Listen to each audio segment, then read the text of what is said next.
પ્રકોપ ન્યૂઝની આજની ખાસ રિપોર્ટ હર હર મહાદેવ।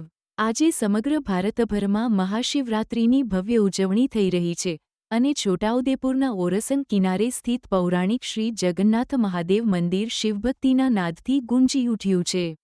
વહેલી સવારથી અહીં ભક્તોનો માહોલ જામ્યો છે। વહેલી સવારથી મંગલ આરતી સાથે મહાશિવરાત્રિની શરૂઆત કરવામાં આવી હતી।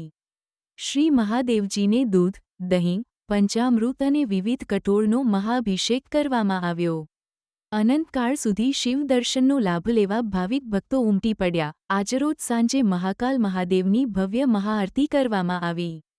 ત્યારબાદ પાલખી શોભાયાત્રા શરૂ થઈ, જ્યાં મહાકાલ મહાદેવની મૂર્તિ ઓરસંગ નદીમાં હોડીમાં બેસાડી ગંગેશ્વર મહાદેવ મંદિર સુધી લઈ જવાઈ। આ પવિત્ર યાત્રામાં ભક્તો ધામધૂમથી જોડાયા, ઘોડાપુર ઉમટ્યું અને હર હર મહાદેવના નાદથી સમગ્ર નગર ગુંજી ઉઠ્યું।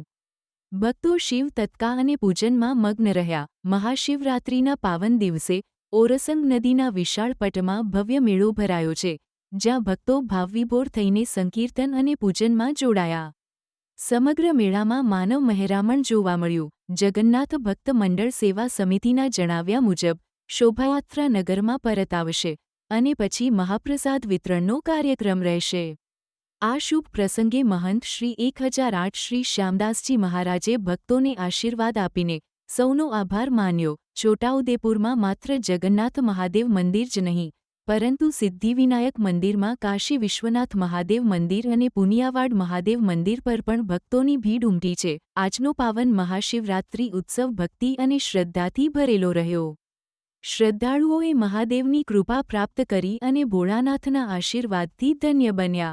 મહાશિવરાત્રિના પાવન અવસરે તમામ શ્રદ્ધાળુઓને અમારી તરફથી શુભકામનાઓ। હર હર મહાદેવ। વધુ સમાચાર માટે જોતા રહો પ્રકોપ ન્યૂઝ। સંપાદન નટવરભાઈ પરમાર, પ્રકોપ ન્યૂઝ, છોટાઉદેપુર।